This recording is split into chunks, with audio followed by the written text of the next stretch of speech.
What exactly is this GAINSWave device doing? So this is Extracorporeal Shockwave. It's basically sound waves, and they have a mechanical and a chemical response in the body. So the mechanical response is it breaks up microplaque in the arteries that feed the penis. And then over time, it actually induces neogenesis, so new blood vessel formation, collateral blood vessels, so that you get more blood to the penis, and it actually helps also with nerve regeneration. Wow. So you get increased sensitivity, firmer erections, longer lasting erections. So you're talking about like the cyclists, people that sit a lot, that have some maybe nerve damage that can help with that as well. Or diabetes. Diabetes, nerve damage. Yeah. Wow. Absolutely. Uh-huh.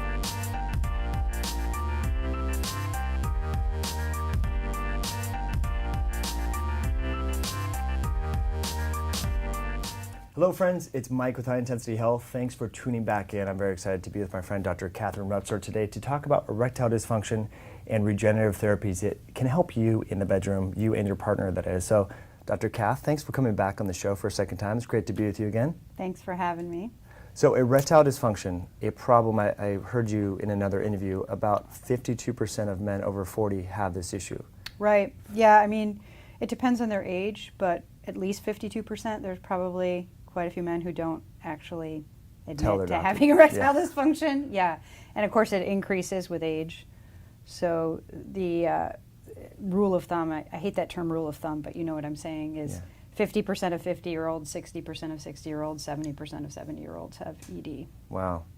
And there's multiple causes, and we're going to talk about some of that today, but I think a big cause that you like to address with people from a functional standpoint is looking at the vascular system. Because really, I mean, what causes an erection, right, is blood flow, right? So let's kind of talk about what happens to what causes this vascular dysfunction within the penis. Well, it's theorized that about 80% of ED is vascular in origin, which is partly why you see it in older guys, but we should also talk about what contributes to erectile dysfunction in younger guys. Sure. But in older guys, the blood vessels start to get old. They're not as compliant. They don't make as much nitric oxide, and then they develop microplaque, which can impede blood flow. And you need to have adequate blood flow to be able to have and maintain an erection. Mm-hmm. And so this microplaque, this also occurs in other tissues in the body. So like within our brain and other tissues, right? So could we say that we have erectile dysfunction in the brain, and that would be like contributing to dementia? I actually like what you're thinking there. Yeah. In fact, we have a colleague who told me once that his erectile function or dysfunction was the only reason he was willing to get his blood sugar checked, and he found out that he was diabetic. Thankfully, he's not anymore. But it wasn't until he couldn't perform that he was willing to actually see a doctor. And I think that's probably true for a lot of men going to their doctor to just try to get a prescription for Viagra or Cialis, is that they have underlying metabolic disease. Yeah, vascular disease is systemic. So what's happening in the blood vessels that feed the heart, what's happening in the blood vessels that feed the brain, is happening in the blood vessels that feed the penis. So sometimes erectile problems are the first symptom that a guy will actually go get help for that is due to metabolic disease or vascular disease. And a lot of times docs are just, they're either in a hurry or the patient doesn't want to be thorough, and they're just writing scripts for the PDE5 inhibitors like Viagra and Cialis, and they're not actually looking at the underlying contributing factors and treating them. Which is what you're trying to do here at the clinic. So it's not just a script to help your performance, it's looking at the whole body, looking at the whole system. Absolutely. Yeah, I got interested in treating the contributing causes of erectile dysfunction because I do age management medicine. And I got sick of writing prescriptions all day long for the $3 billion PDE5 inhibitor industry. And I also want to treat the cause. That's my training and that's my oath. And men are going to get better results if they treat all the underlying causes. So just taking a pill or using an injectable trimix or something like that oftentimes won't even be as effective. And you said PD5 inhibitor. For people that don't know, what kind of medicine is that? So those are the medications in the class that are like Viagra, Cialis, Levitra, Stendra, which is the newest one. They all work in a similar way. To increase?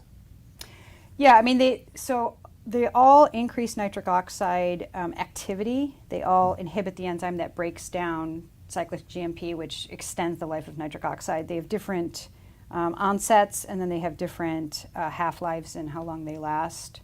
So Viagra was the first one. I think it came out in 1996. And then Levitra came out, which works a lot like Viagra, has the same time for onset of a half hour to an hour, lasts about 12 hours. Cialis came on the market, which takes about an hour or two to kick in, but can last 36 hours.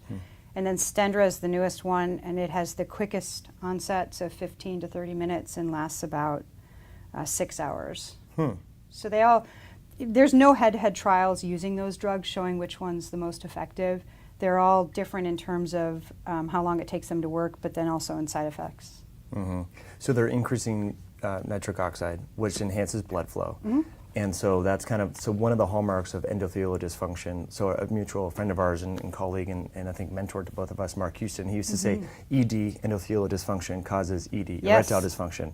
And so like this endothelium stops producing nitric oxide, so it kind of constricts and then we can't get the blood flow. So the drugs that you mentioned, they just work on kind of overriding that deficiency. Right, temporarily. Right. I mean, it doesn't increase the amount of nitric oxide your body makes, which is why, you know, diabetics or men with metabolic disease, sometimes these drugs don't even work anymore.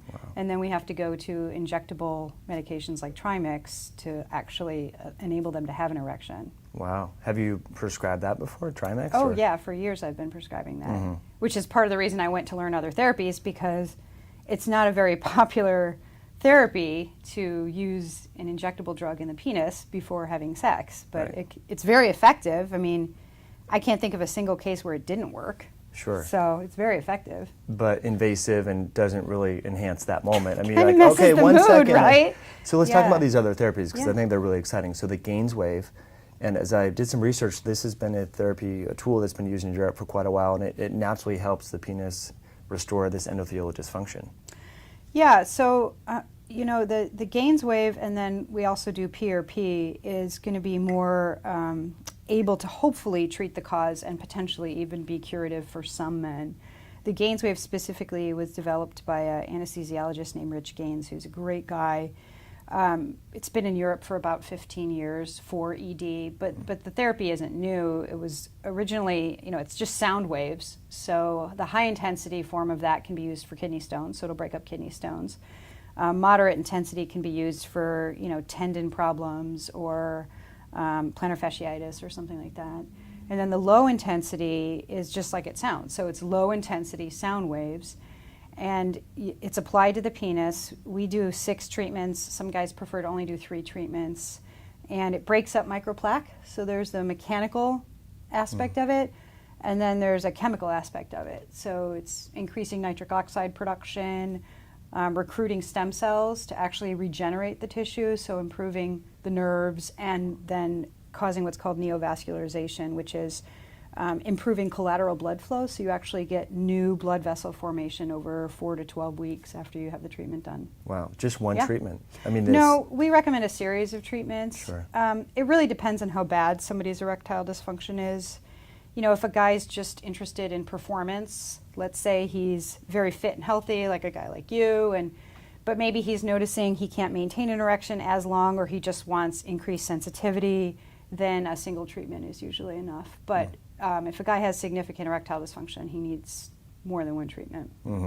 And is it based upon similar principles as PRP and Prolo, in the sense that we're causing a small amount of damage and then kind of upregulating the body's own ability to repair, or is there something specific about these sound waves? Oh no, I don't think it's doing that. No, and that's a good question. And PRP used in the penis for regeneration of erectile tissue is really new. And as far as I know, there's no human trials on it. There's a small pilot study that was done by a urologist in Illinois, but for the most part, the studies have been done on rats with PRP, and it's very effective, but it takes time. The GAINSWave is also effective. I think the GAINSWave, of course, is less invasive than doing PRP. They can have similar mechanisms of action, but I don't feel like there's as much trauma to the tissue from doing GAINSWave as there potentially could be. And then also, you know, whenever I'm doing PRP, I'm thinking, how healthy is the person that I'm drawing blood from and going to reinfuse in an area of their body? Because if they're really healthy, they're going to have a better response because they have healthier blood than somebody who's not healthy and potentially extremely inflamed, and, you know, that's what you're using. So I think you know, if you're asking if it's the same sort of principle, I think you can have a similar effect, but I don't think it's the exact same thing. Different mechanisms and things like that. Yeah, and you get a faster response with the GAINSWave because it's increasing nitric oxide production immediately. So a lot of guys will get an effect that day or that night. Wow, that's pretty impressive. Yeah. So has this therapy in your world, how has it changed like the sex lives and relationships and family dynamics in some of your patients? Well, that's a good question.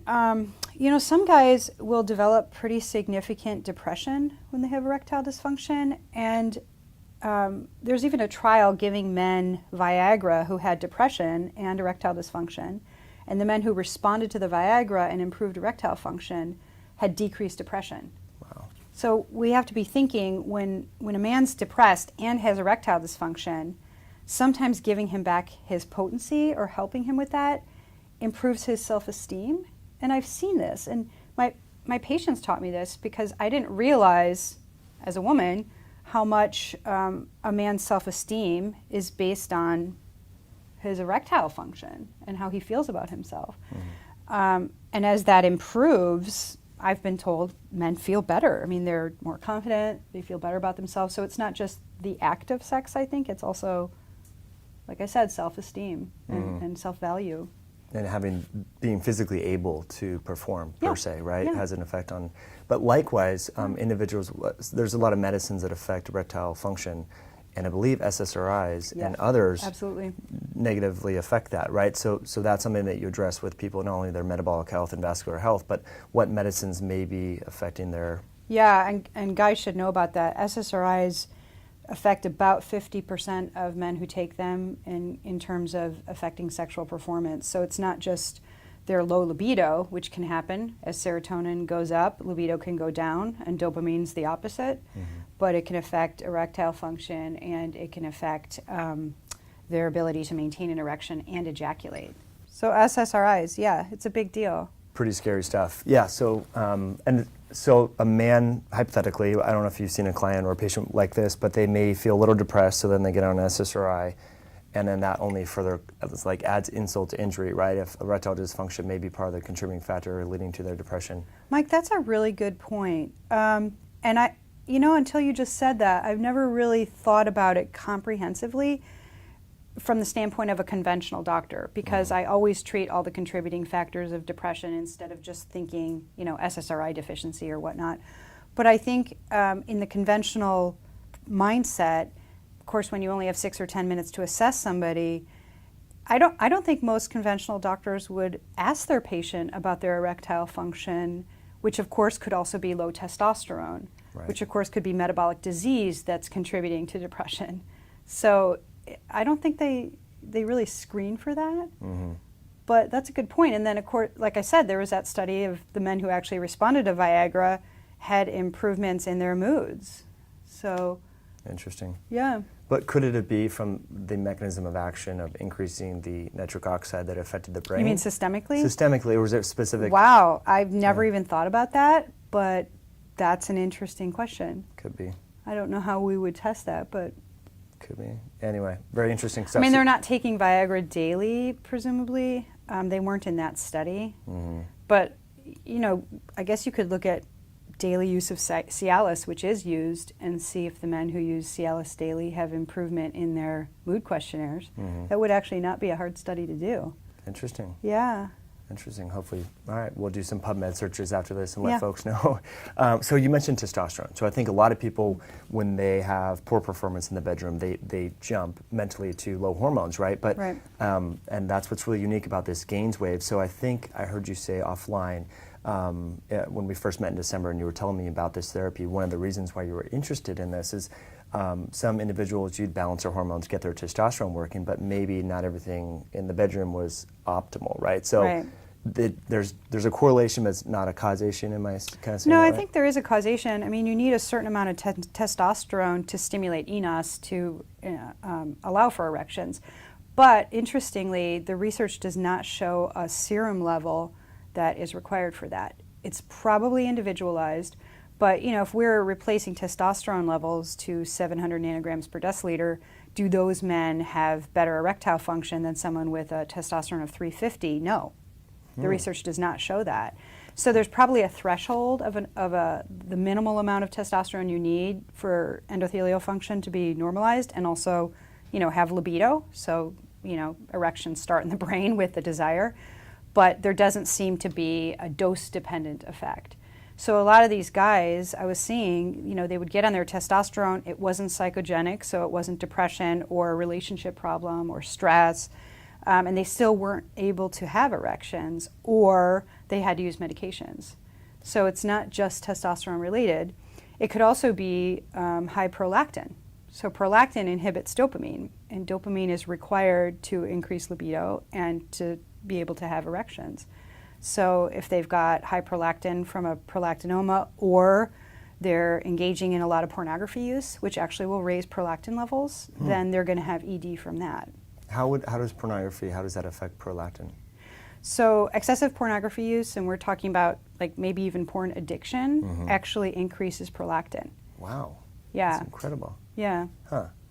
Because, these guys are, using a substance that was really never meant, the brain has not accommodated to that. So porn now is high speed, it's on demand, and it's video format. Yeah.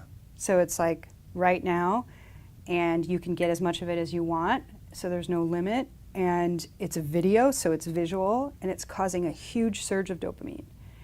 And there's consequences to that overstimulation that can happen. So should we talk about that? I think it's good to talk important. about. Some of the top websites in the world, unfortunately, are porn websites, right? So I think it could be a major problem. I think it's a huge problem. When I lectured at AMMG last month, I think there were a lot of shocked faces in the audience, because I don't think most doctors think to screen for it. I don't think they know about it. I didn't know about it until my husband started showing me some of the literature and the websites, and I didn't screen for it, and I do now. But pornography when you were young, when my husband was young, was like Playboy. Yeah. A picture here and there.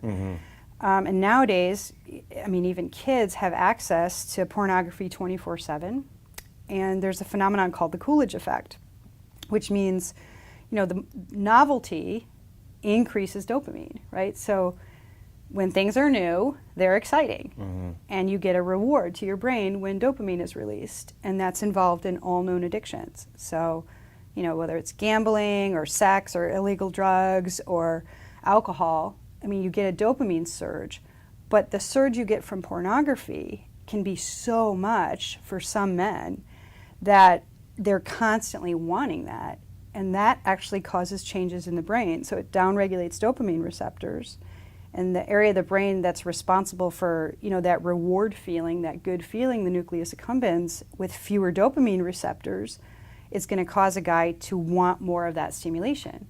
So you get this craving and binging cycle that sets up. And over time, that sounds like an addiction to me. Addiction medicine specialists might argue about that, and the splitting of words, but these guys will then sometimes go to more extreme material to try to get the same hit, the same buzz. They lose their ability to have impulse control or willpower sometimes. So maybe they do things that they normally wouldn't do, or like I said, look at porn that they normally wouldn't look at to try to get that hit. And then they end up with erectile dysfunction, and it can be pretty significant to try to reverse that. How many of your patients would you say that you've run into, that you've talked to over the years, that you speculate would have porn-induced erectile dysfunction versus like the vascular-induced erectile dysfunction? Well, I can tell you what the literature shows, and I can tell you what men report to me. So I used to say, do you watch pornography, as a screening question, and they would all say no.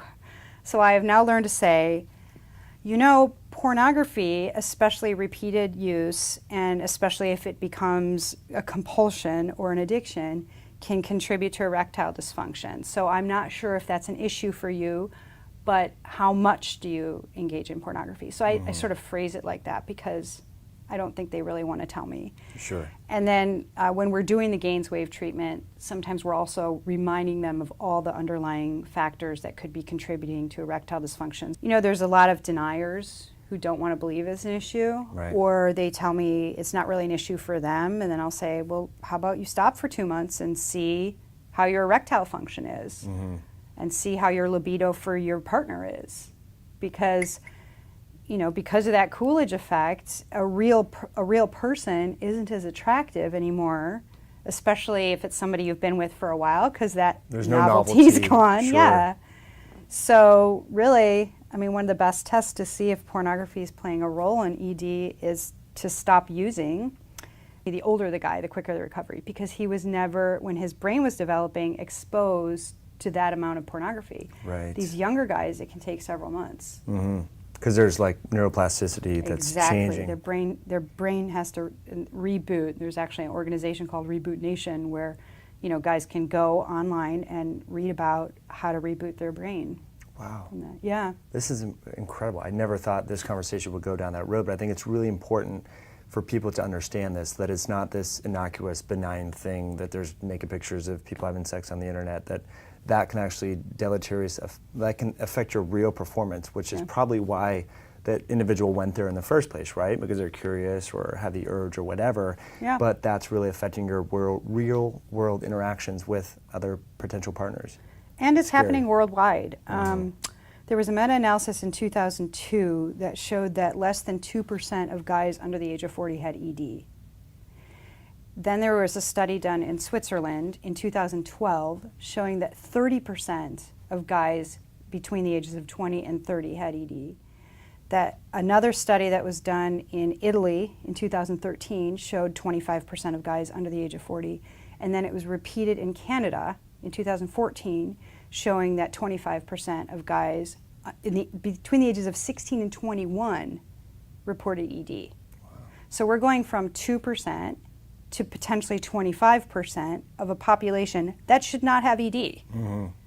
Because they're not old enough to theoretically have vascular dysfunction and things like that. Exactly, yeah. Wow. So it's like the older guys, oftentimes multifactorial, but vascular disease is huge. The younger guys, it's pornography a lot of times. And it's just not being talked about. Right. So hopefully, I mean, I'm glad This you're is doing big. this. Yeah, this is huge. Like I said, never thought we'd go down this road, but I think it's really important. There was an article in the New Yorker I read, I don't know, a month or 2 months ago. It was about online dating and Tinder and all the apps and how it's changing dating, and particularly changing the dating landscape for women, because there's the perceived notion that there's so many women available. Why would men want to commit to one? Because there's so many apps. And then, so they interviewed all these men, all these women, these are like 25-plus-year-old working professionals in Manhattan. And all the women, they were having, like, this reporter was with women, this whole time throughout. This article was long. Anyway, he was talking about how the women were complaining about how all the men couldn't get it up. They were saying that. They're like, yeah, like we go on these Tinder dates, but it's very common that the men can't get it up. So it ties into what we're talking about here. And maybe you could extrapolate and think that, someone that uses a lot of Tinder and a lot of apps maybe is also, looking at porn and whatever. You bet. So that's kind that is really interesting. Yeah, it comes full circle. Which is sad, because we're losing the capacity to be with real human beings. It's significant. I think, there's a lot of deniers. I don't know if this is common or if this was just this patient's experience, but I did have somebody recently teach me who dates that women oftentimes want him to watch pornography when they're being intimate, and that they want to go to strip clubs. And I don't know how common this is, but, and I don't know why. I don't know if it's, they're just sexually turned on by that, or if I don't know. I think the pornography industry has probably changed sex in so many ways. There's now expectation that women look a certain way, and because we're talking about men, I think there's a horrible burden on men where they better be able to perform now, and they better be able to perform as long as the woman wants, and if they don't, then there's something wrong with them, and then they better look a certain way, just like women have to look a certain way.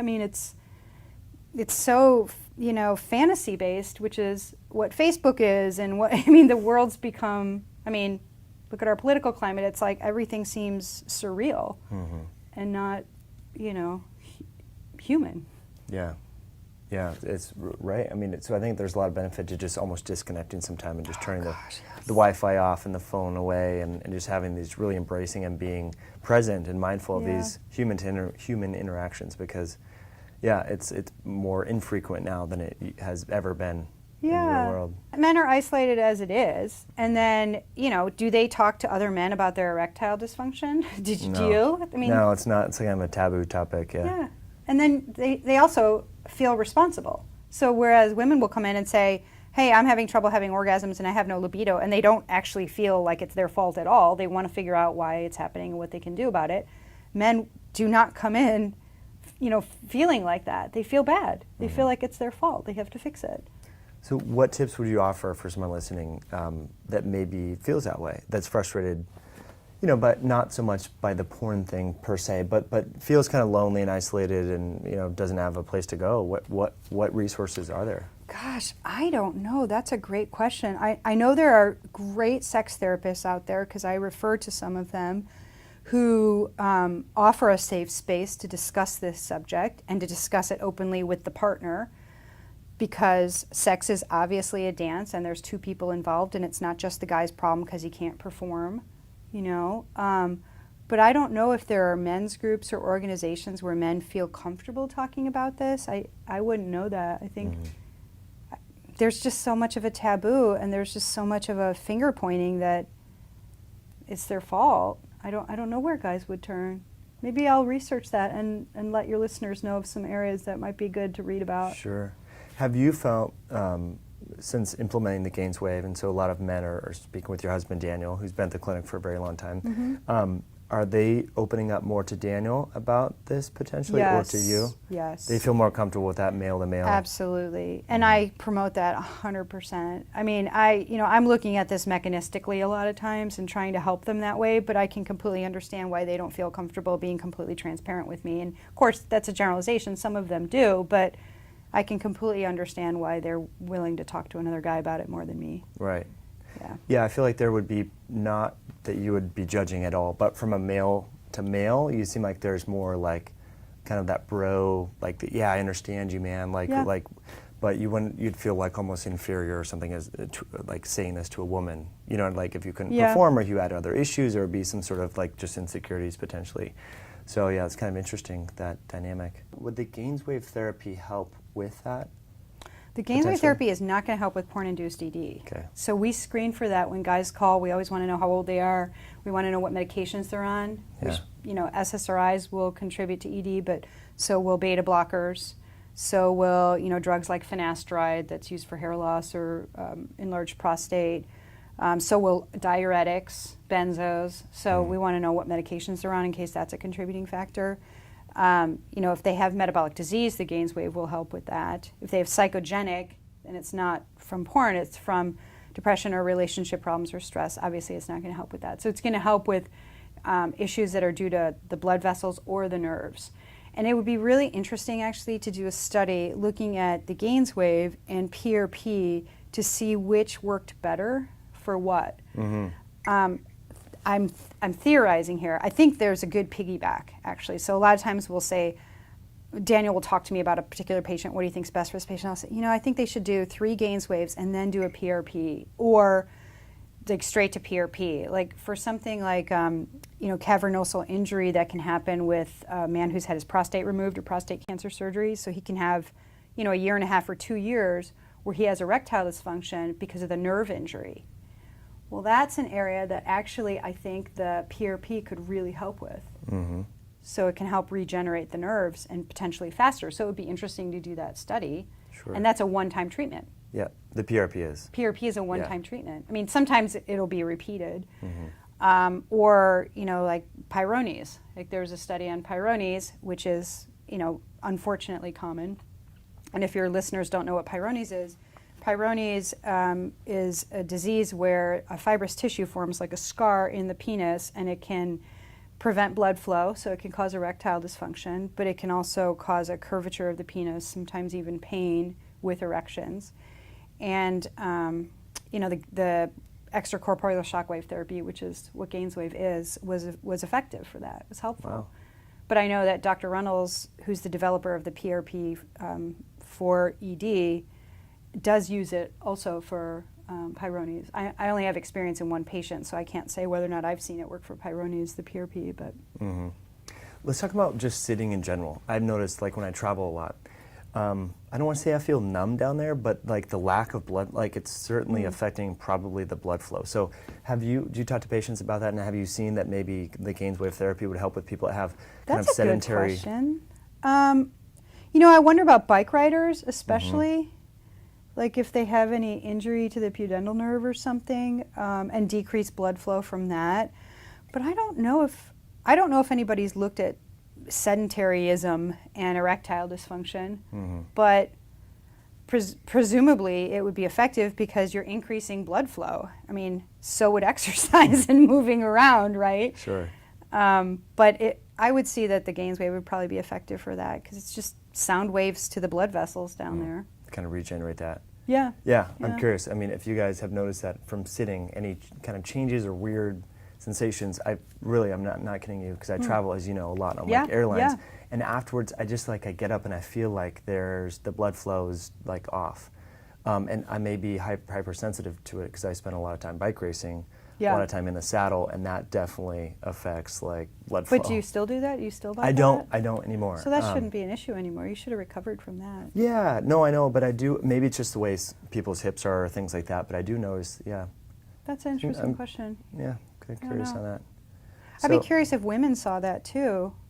I mean, of course, I'm always recommending that my patients exercise for various reasons, but I wonder if women see that too, who sit all day, that they have decreased pelvic blood flow, or, you know, I mean, obviously we don't have erections, but we certainly have, you know, feeling down there. Right. And ability to have orgasms. Right. Now, with the GAINSWave, I'm glad you brought that up, women's health, and you know, it's important to this whole conversation as well, but would the GAINSWave treatment work for women? Well, I know Dr. Gaines is doing it on women to see if it's helpful. I really respect him because all the physicians who are trained with this technology are keeping their own data so we can potentially publish someday and share the information. But I know he's doing it. I personally haven't done it with women, but I know he is. But I mean, it's homologous tissue, and it's increasing nitric oxide. So maybe for you know, the inability to orgasm, I know the O shot is being used, which is PRP in that region, just like it's used in the penis. So I don't see why the extracorporeal shockwave wouldn't work to that area too. Yeah. Or intravaginally. Interesting. Yeah, I haven't done personal it. Experience. Yeah. But some practitioners are doing that, and they're reporting the data and trying to figure it out. Well, I know Dr. Gaines is doing it. I don't know if anyone else is doing it, but. Interesting. It seems like this shockwave treatment could be used for other tissues, like if people have an injury to their bicep or leg, or, I mean, Yeah, they have looked at it for soft tissue injuries. I don't think it's the low intensity, I think it's the medium intensity. And there was a rat study I saw where they used it for the coronary arteries, and it was effective because it breaks up microplaque and again improves collateral circulation.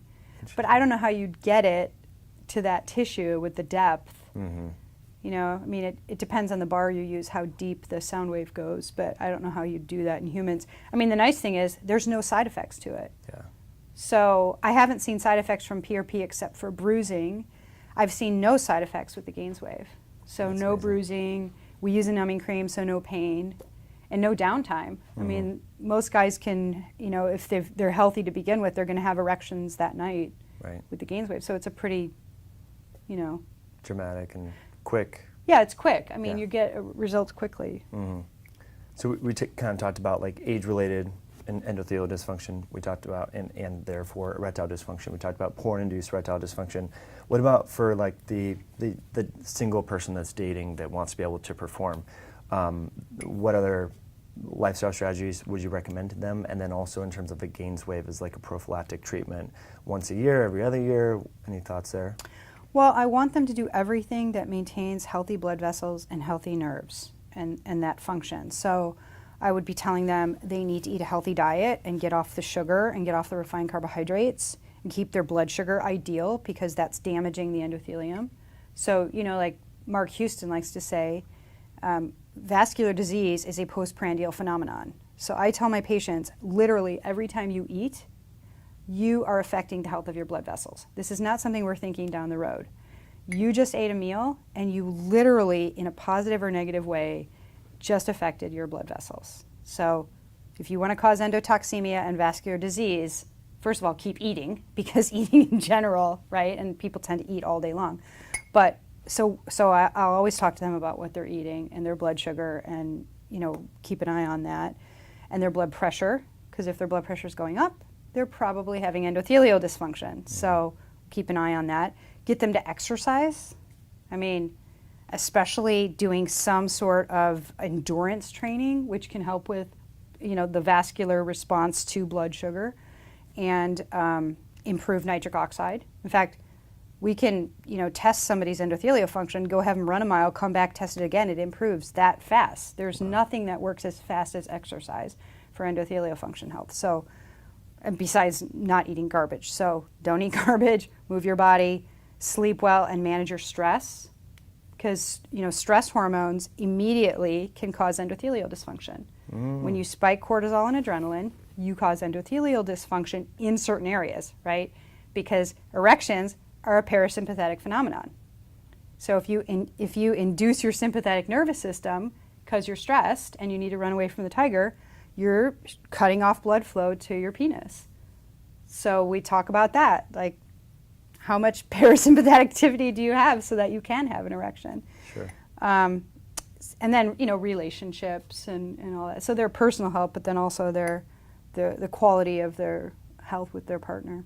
And do you find that most people are receptive to that, or they just want the performance aspect and do the treatment and the move about? Well, remember, my practice is age management, so I tend to see baby boomer age guys. I imagine the younger guys probably do not want to look at all the factors, and nor might they need to, right? But older men, yeah, absolutely. My patients want to know the underlying causes, and they want to treat the underlying cause. They don't want to just take a pill or a drug. There are a lot of people like that, but they're not my patients. So Right. I'm lucky enough to work with motivated people who want to treat all the contributing factors. So That's brilliant. So you mentioned Mark Houston, how he talks about how every time you eat, that's like that postprandial vascular, like there's some challenges and complications. And you mentioned endotoxemia, and you mentioned like free radical stressors and so forth. So what is it about snacking and eating? Some tips related to that. Do you recommend people do intermittent fasting and time-restricted feeding? I absolutely recommend time-restricted eating. The only intervention that's ever been shown to increase lifespan, and this is true in dogs and flies and now a 20-year monkey study, is calorie restriction. So it's not exercise, it's not hormones, it's the only intervention that we can use to increase lifespan. Now, why is that happening? I think it's a very interesting area of research right now, and I'm really interested in understanding the mechanisms of it. But I practice time-restricted eating. I have for many years, so I don't eat until noon, usually, sometimes 11. It depends on my exercise, because I like to compress my eating in an 8-hour window. I tell my patients at least a 12-hour window. At least give yourself a 12-hour fast or 13 hours. But if you can compress your eating, I mean, think about it. You're allowing your body to recover and repair and regenerate rather than the metabolically costly act of digestion and then the endotoxemia that you're trying to deal with. So it just makes sense. So yeah, I absolutely do not recommend snacking. This whole idea of eating every 2 to 3 hours drives me nuts, because so many of my patients are coming from their personal trainers, and I see a lot of women telling me, my trainer says I'm not eating enough, which is ridiculous, that I don't eat enough, and that I need to eat every 2 to 3 hours to stoke my metabolism. There is no research showing that. It's kind of, I don't even know where that came from. That's so crazy sounding. Yeah, it's really bizarre, hey? Yeah. Yeah, I think it came from the bodybuilding industry many years ago, but it also, I think, is in part driven by the supplement industry too, because if you buy into that model, then you take protein shakes and so forth, because you can't really eat all that food. So yeah, it's very interesting. But a lot of bodybuilders now who are in the limelight are actually promoting, thankfully, which is good. I think it's shifting time-restricted feeding. So they're saying, like, look, compress your mealtime down. You let your body. You actually can increase growth hormone and other hormones, by not constantly bombarding your body with food, and like you're talking about that reparative aspect. Yeah. So it's really, really fascinating. Yeah. So you mentioned metabolic endotoxemia. We talked about that a little bit. Can you kind of define that? And is that the most, I should say, challenging aspect or stressful event on the body after a meal? Well, I don't know the answer to the second part of that question, but if you think about it, every time you eat, there's a transient small amount of increased intestinal permeability or leaky gut that happens. And you're going to get increased lipopolysaccharide from bacteria in the gut, from everything that goes in when you eat, right? And the body has a response to that. So, and especially if you're eating a lot of sugar. So if you're eating a wonderful meal of a, candy bar and a Coke or something like that, the typical American type meal, or a pizza or something, it's horrible, and then you get all this free radicals going through your body, and it's, your body has to respond to that. By mounting an immune response that causes collateral and damage. inflammation. So Sure. you're upregulating inflammation, and even though it might be transient, hopefully you're not eating that way all the time, but some of my patients do. Sure.